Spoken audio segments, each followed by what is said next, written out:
Olá, pessoal! Vamos falar hoje sobre um assunto muito importante quando se trata de texto, de produção textual. É a famosa coesão textual. Vocês sabem que, inclusive, a coesão textual é um critério de correção das redações do Enem.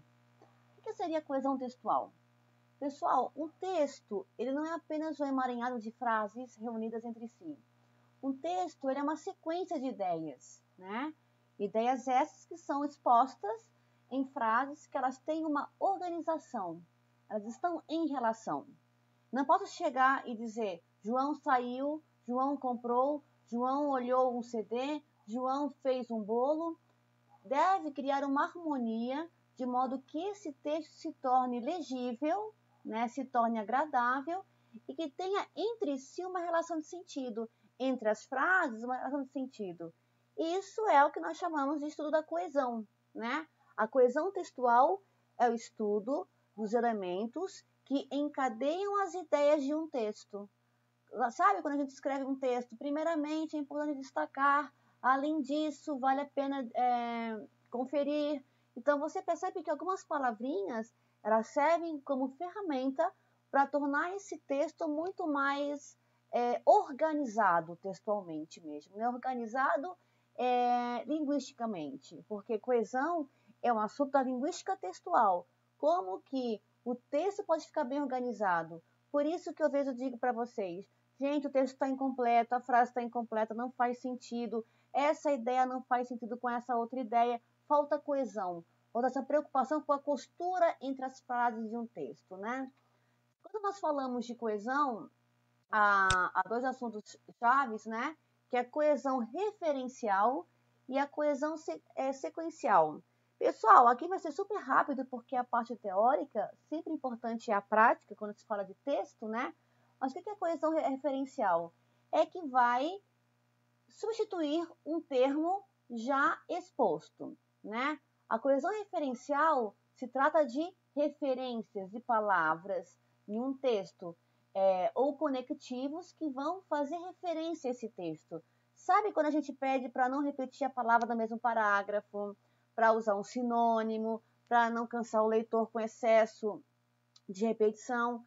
Essa preocupação faz parte da coesão referencial, porque envolve uma referência, né? E temos também a coesão sequencial. Por quê, pessoal? O que é importante é sequencial também? Porque quando eu falo em sequencial, obviamente eu falo em sequência, ou seja, há algumas palavras, há alguns conectivos que vão nos ajudar a tornar o texto muito mais organizado sequencialmente. Primeiramente, além disso, vale a pena também destacar. Então, algumas palavras vão criando no texto uma organização mesmo temporal, né? Uma ideia depois da outra, e com esses conectivos fica muito mais claro, né? Pois bem, vamos para a parte chatinha que são as nomenclaturas, mas é rapidinho, né? Vamos falar um pouquinho da coesão referencial. Quando se fala em coesão referencial, a gente fala de anáfora e catáfora. Que não é uma coisa feia, pessoal, mas vamos lá. Anáfora é quando o elemento coesivo ele vai se referir, olha só, a um termo já exposto anteriormente. Haverá uma substituição, para não repetir, mas essa substituição vai se dar depois que a palavra foi expressa. Exemplo, em tudo que a natureza opera, ela nada o faz bruscamente. Olha só, por que aqui houve coesão? Porque eu não repeti a palavra natureza, porque ficaria cansativo, né? Em tudo que a natureza opera, ela nada o faz bruscamente, então aqui evitei repetição. Repetição demonstra pobreza vocabular.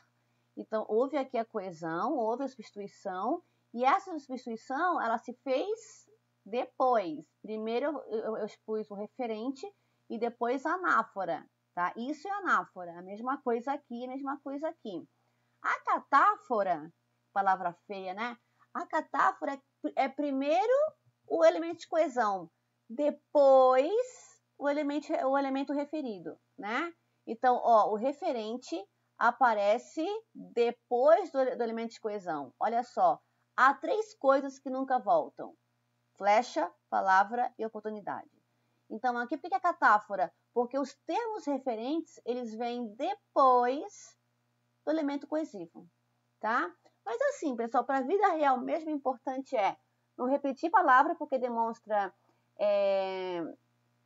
pobreza vocabular, e organização, né? Também não vale você usar ela 1000 vezes. O importante é você buscar palavras para mostrar que você tem uma riqueza vocabular, uma variedade, né, discursiva.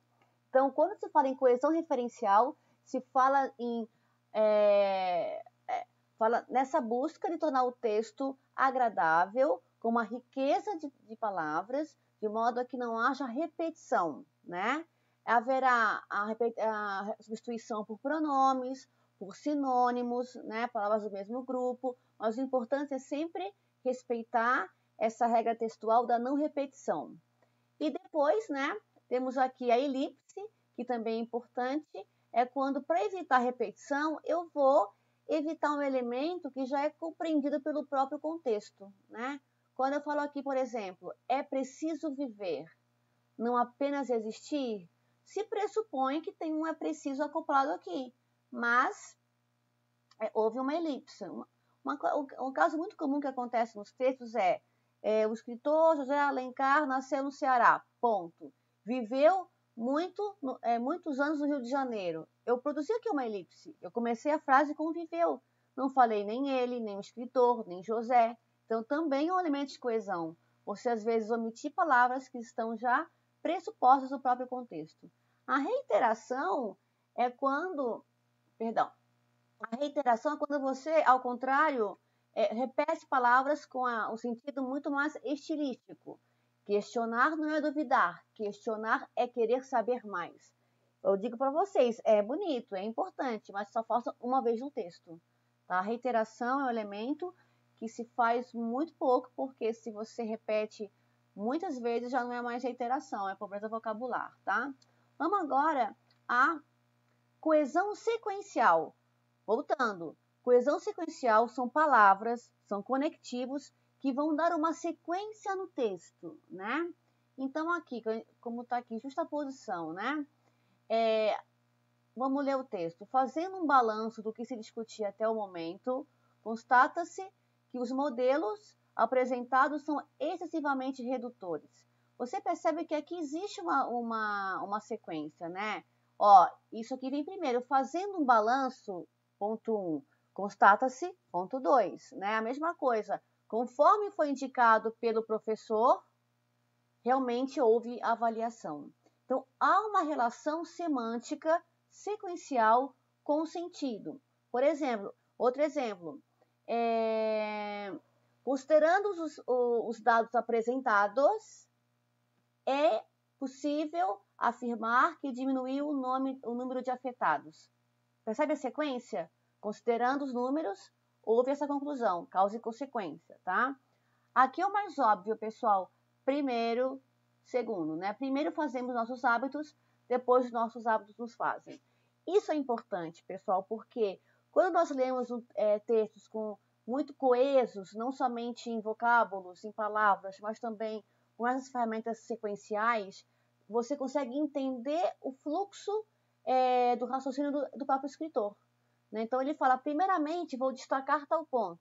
Em seguida, tal coisa. Então, você consegue entender que o texto é um projeto coeso, um projeto organizado. Por isso que, quando se fala em produção textual, é muito, muito importante falar de coesão textual. Beleza, pessoal? Pois bem, aqui, quando falamos de coesão sequencial, também, né, é a relação semântica entre as palavras, né?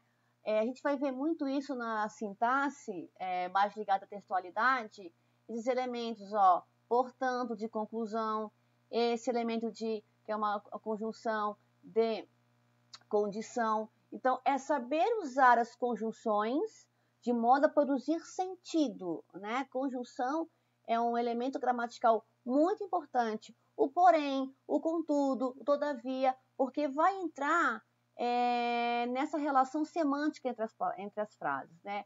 Só que considerando que não tem mais esse acento aqui, né, pessoal? Pois bem, por isso que é muito importante.